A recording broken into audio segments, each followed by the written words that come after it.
I'm Sandra from Red Rover Dog Training Center. About 2 years ago, I started out with a plan to make some videos on baby-proofing your dog.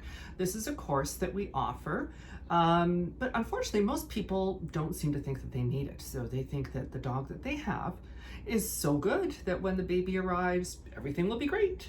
And they've seen some information on the internet, and of course, it all sounds so easy and so nice, but no, that's not reality. The reality is that it's a huge change for everyone, including your family pet. So in this little first video, which is actually my second video, but we're going to call this the intro, and I'm going to discuss things that are common misconceptions, common bad advice, either found on the internet or through word of mouth, or from some people who think they may know something, or maybe this did work for some dog that was really calm and quiet. But in all honesty, this advice is bad advice, but it is also very potentially dangerous advice. So what we want to do is avoid danger for your household, your newborn, your baby, your children. This series is geared towards people that are expecting a baby, but you can use this information if you already have children, or if you are a grandparent, or maybe an aunt and uncle, or your family friend comes over and children visit. So it's not just for people that are expecting, but that's who I'm hoping will benefit and avoid some of the common pitfalls that we see through our clients telling us all these bad things that have happened. Right. One of the first things that I see on the internet a lot is that if you're expecting a baby and you have a dog in the home and it's not used to children, that you should carry around a doll. So you should carry it, have your little doll, and let the dog see it. And of course the dog's going to be very excited. You know why? Because they know this isn't real.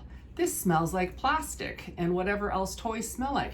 It smells like a toy. So you're basically telling them through practicing this, because people do that. They'll do this like for weeks. They'll carry around this toy in their arms, and then you know what eventually happens? Oh, you just put the toy down, you know. And do we treat it like a baby? No, we treat it like a plastic doll, because that's what it is, with some fabric, but it looks like a baby. So what happens when the real baby comes? The dog is super amped up because it thinks, you've got that toy in your arm. So we want to calm the dog down, and how we do that is not by showing them the toy.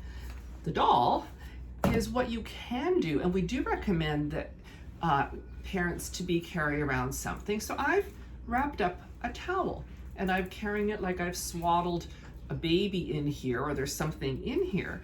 And now I can practice that I'm carrying this, but I want the dog not to be super excited. At this point, the dog will be curious as to what is happening here. What is this in my arms? But there's no specific smell. This doesn't smell like a toy, doesn't smell like anything other than a towel.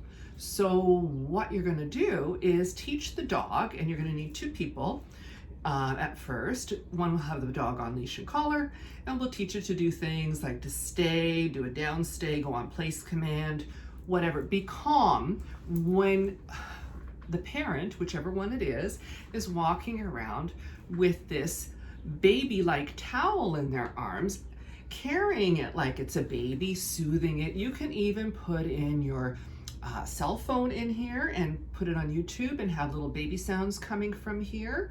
We practice that as well with having the sounds coming from the nursery, so you can just play them on YouTube, put your phone up there, let the dog hear it when it's somewhere else, because we don't want it in the nursery. That's another little tip. But you can also put the phone in here, so it's getting like little muffled baby sounds, or crying. And the second person is teaching the dog to be calm. So we're going to get into the whole training of the dog, but this is just one of the first things that I want you to switch out. If you've heard to use the doll, no, this is way better, because what happens when this is done? Oh, look, there's nothing there. It's just a towel. So the reveal is that, oh, you were carrying something, but it's not a toy that I might possibly want to sniff, bite, chew, toss around, tear apart, or get overexcited with.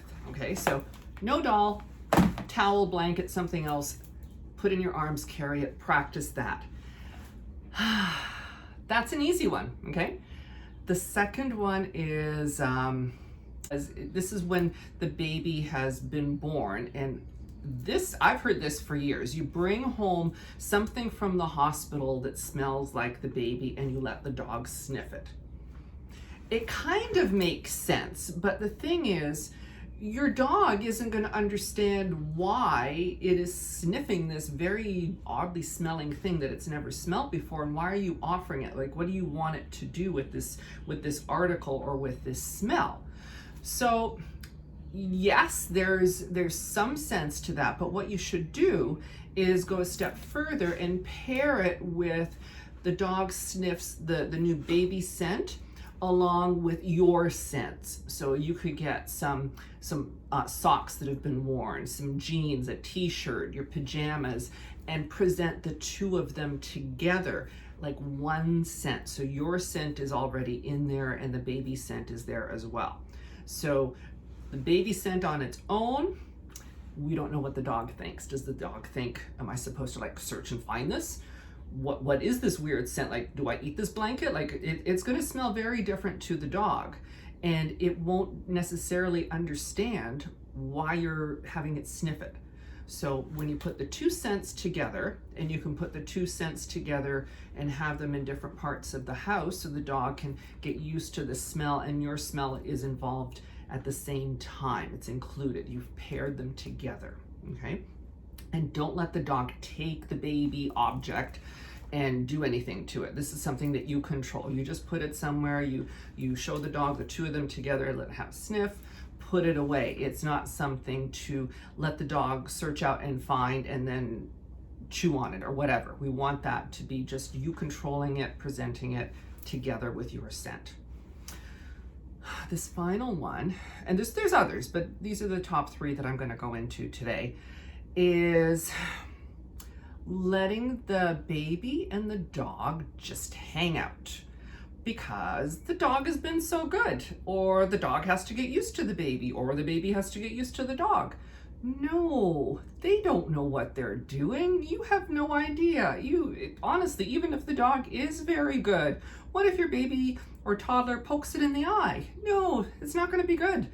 It'll be actually very, very bad. And you know how we know this? Because we get clients that come to us and say, we've had a dog for 8 years and we had a baby 1.5 years ago, and now my dog bit it in the face because I left it alone in a room with the dog. I thought my husband was watching it, but apparently he fell asleep and I'm not sure what happened, but my baby all of a sudden was bit in the face. So,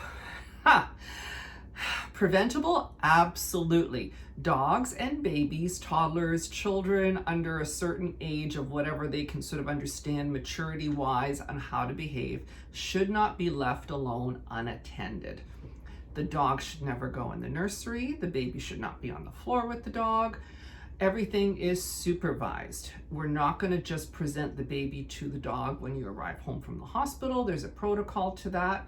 We're not just going to put the baby on the floor in a carrier and let the dog figure it out. No, I saw that on a video on YouTube years ago, and I felt sick.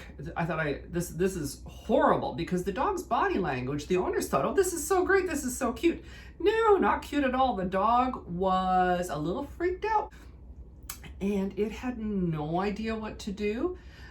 I don't know how it eventually turned out. The clip showed that it was fine. And you know what? It can be fine. That's the problem. Sometimes it's fine and fine and fine and fine, and then it's not. And the problem is when it's not, it can be very bad, very devastating. I have known children, like I mentioned in the client's child got bit in the face, right in the face. Not good. I know another client's child that got bit in the stomach. This one was a toddler. Came upon the dog, just surprised it. The dog turned around and snapped. Has the dog bitten anyone before? Nope. Neither case. Never bitten anyone before. The thing is that when you have a big change in the household, if it gets startled, everybody's extra tired, maybe the dog is more stressed, it probably is, things can go wrong in a flash. A child zipping by a dog's food bowl while it's eating could be just that last straw that puts the dog over the edge, and all of a sudden it gets bit as it runs by. So these things happen. What we want to do is make sure that as the adults, we supervise and manage and start presenting the dogs with obedience and impulse control, but also being mindful of what we're doing with the little ones that are in our home and in our care. So it's a multi-layered thing that goes on.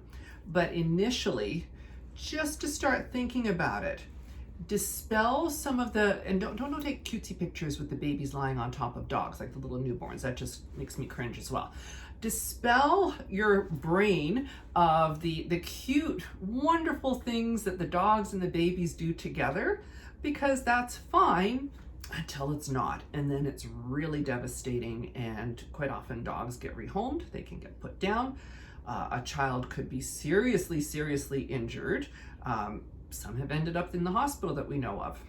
You know, these are people that came to us after the fact and said, this is what happened and we need to fix this dog. And I proceed to tell them, yes, you need to fix the dog, but you also need to fix how you're managing the household.